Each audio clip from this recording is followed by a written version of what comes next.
Oi, pessoal. Hoje a gente fala um pouco sobre industrialização mundial, né? Especificamente sobre tipos de indústria, ok?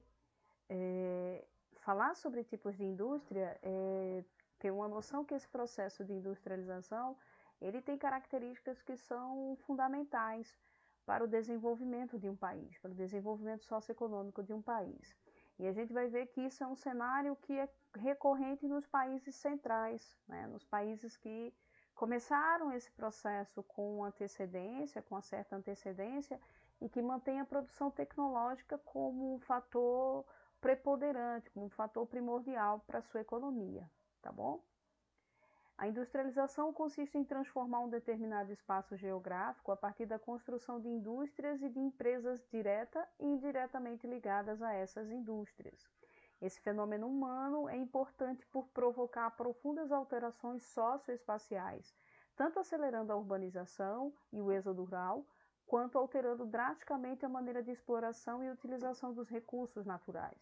Ou seja, a industrialização chega, altera toda a produção econômica que a gente tinha até então e transforma o espaço geográfico que o homem muda, mas transforma de um jeito significativo, pessoal, de um jeito bem impactante mesmo, desde a produção de poluição em massa, né, até a produção de infraestruturas como rodovias, automóveis, energia elétrica, tudo isso é possível através do processo de industrialização, tá? Quando se aborda a questão da industrialização mundial, fala-se de um processo que se manifestou de forma extremamente desigual pelo globo. Enquanto os países de industrialização clássica desenvolveram-se tecnologicamente a partir de meados do século XVIII e ao longo do século XIX, os países de industrialização tardia, e aí eu abro um parêntese para dizer que o nosso país, por exemplo, é de industrialização tardia. Esse processo chegou no Brasil com cerca de 2 séculos de atraso. Esses países vivenciaram esse fenômeno apenas a partir do século XX, enquanto alguns deles ainda sequer podem ser considerados como territórios industrializados. Exemplo, alguns países da África subsaariana sequer têm uma industrialização montada em seu território.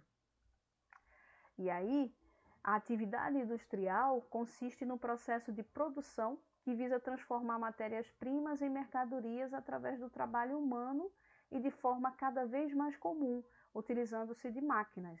Essa atividade é classificada conforme seu foco de atuação, sendo ramificada em 3 grandes conjuntos. A gente tem indústrias de bens de produção, indústrias de bens intermediários e indústrias de bens de consumo.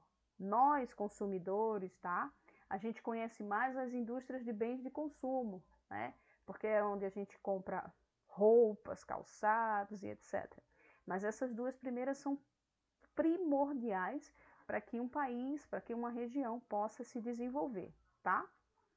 As indústrias de bens de produção, também chamadas de indústrias de base ou indústrias pesadas, são responsáveis pela transformação de matérias-primas brutas em matérias-primas processadas, sendo a base para outros ramos industriais. Então, a base de qualquer processo industrial vai ser a chamada industrialização de bens de produção. O nome já diz tudo. É ela quem vai fornecer a matéria-prima para a produção do que nós consumimos, tá bom? As indústrias de bens de produção são divididas em 2 vertentes. Aqui eu tenho extrativa e as de bens de capital. Aqui tem um exemplo primordial de uma máquina muito antiga, né, datando da Revolução Industrial, século XVIII, século XIX, tá? Tipos de indústrias. As indústrias extrativas fazem parte do grupo de indústrias de bens de produção, são as que extraem matéria-prima da natureza, vegetal, animal ou mineral, sem que ocorra alteração significativa nas suas propriedades alimentares.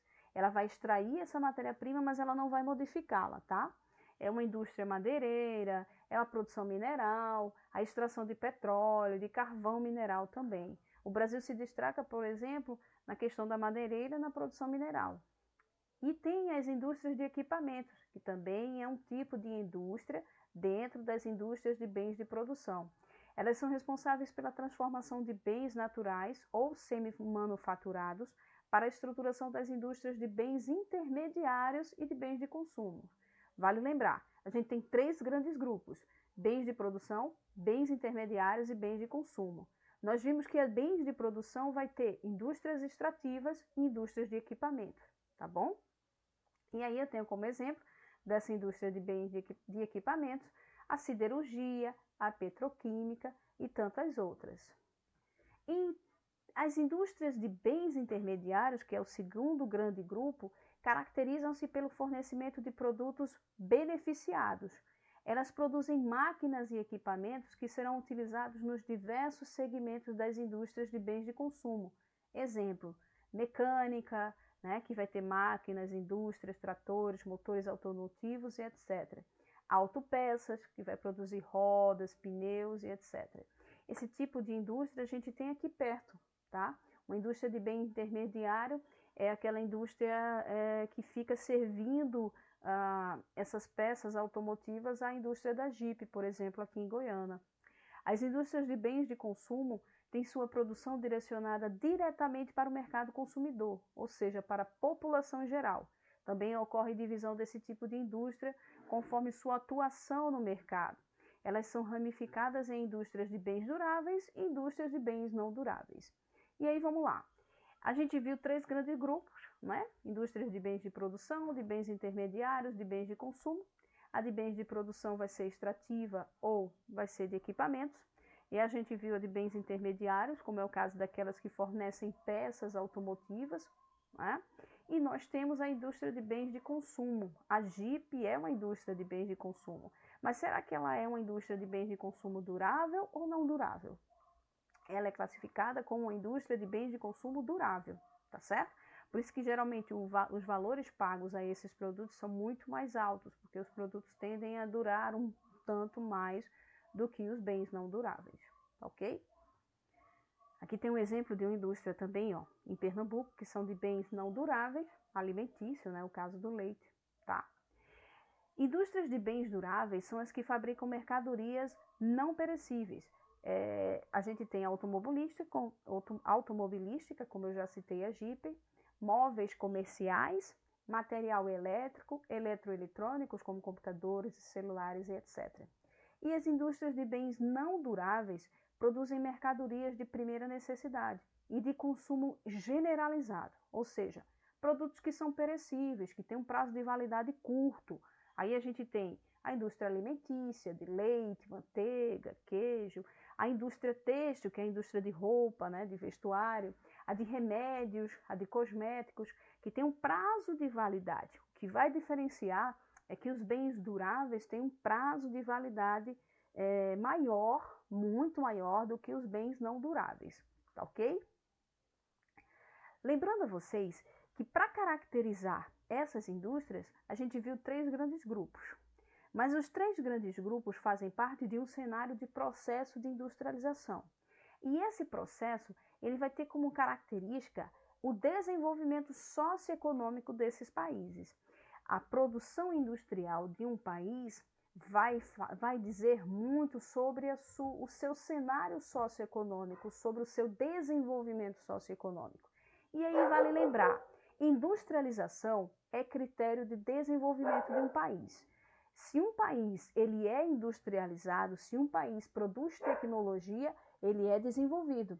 Se ele não produz tecnologia e depende da tecnologia que outros países produzem, ele vai ser um país em desenvolvimento. Mas se ele não tem um parque industrial, se ele nem começou a ter essa produção industrial, ele vai ser um país subdesenvolvido. E por que é importante falar sobre isso? Porque a industrialização mundial, ela começa na Revolução Industrial, século XVIII, século XIX na Inglaterra, a gente tem uma aula específica sobre isso, mas ela vai se concentrar ali, em alguns países europeus, vai se expandir em direção ao Japão, aos Estados Unidos, mas não vai ultrapassar esse limite de países. E aí, com 200 anos depois, né, cerca de 2 séculos depois, ela começa a chegar aos países que eram colônias, né, como é o caso do Brasil, que era colônia de Portugal. O Brasil tem uma industrialização tardia, tá? tem uma baixa produção tecnológica e tem uma dependência tecnológica dos países centrais desenvolvidos. Essa dependência brasileira acarreta em quê? Acarreta em ausência de desenvolvimento socioeconômico, tá? A gente hoje, por exemplo, passa por um processo, uma crise sanitária global, e no início da pandemia faltou no Brasil materiais básicos, né, para o atendimento à população, desde máscaras faciais a produtos e medicamentos que são necessários dentro de um hospital. Isso porque nós não produzimos, nós não temos essa tecnologia, a gente importa esses produtos. E adivinha de onde? Em sua grande maioria da China, não é? Hoje, a gente tem um atraso na vacinação, no processo de vacinação brasileiro, especificamente porque nós não temos insumos, tá, para a produção de vacina. Claro que a gente teve a questão política, né? Nós sabemos muito bem que existem políticos atualmente no Brasil que trabalham contra a população, né? Num processo de desinformação, de negacionismo, que é criminoso, né? Que traz como consequência a morte de milhares de brasileiros. Mas se a gente deixar essa política um pouco de lado e for olhar para a questão socioeconômica, a gente vai ver que se o Brasil produz tecnologia, ele teria tecnologia suficiente, por exemplo, para produzir, né, os insumos necessários à vacinação. Hoje, em meados de março, Israel já vacinou mais de 50% da sua população. E o Brasil vacinou apenas 3%. E algumas pessoas vão dizer, mas você não pode comparar a população brasileira com a população israelense. De fato, você não pode comparar. O que acontece não é um quantitativo populacional, e sim a rede de atendimento da população. Israel se preparou, Israel tem uma indústria avançada, tem uma produção tecnológica, tem incentivos para a área de pesquisa científica. Israel acredita na ciência e ele se preparou e ele comprou vacinas, e ele comprou insumos, e ele produziu alguns insumos desses também, e hoje tem um destaque na vacinação da sua população. O Brasil não. O Brasil ficou discutindo se deveria ou não usar a máscara, sabendo que a máscara é um artifício de proteção facial para o vírus. Ao invés de investir e ao invés de buscar vacinas que vão imunizar a população e vão permitir que a economia do Brasil volte a produzir o mais rápido possível. Então, veja só, no nosso caso, não é só uma questão de ausência de produção tecnológica, mas é também a ausência de vontade política, tá? A política no Brasil, ela preza pela corrupção, ela preza pela desigualdade socioeconômica, porque assim fica muito mais fácil, né, lucrar em cima da pobreza, da miséria e da morte de muitos brasileiros. É lamentável isso, mas é uma realidade brasileira, tá certo? Esse era um comentário dentro da questão sobre indústrias, porque quando a gente fala de tipos de indústrias, a gente vai caracterizar uma indústria brasileira tardia, atrasada, dependente do cenário internacional e sem perspectivas de melhoras. Tá certo, pessoal? Até a nossa próxima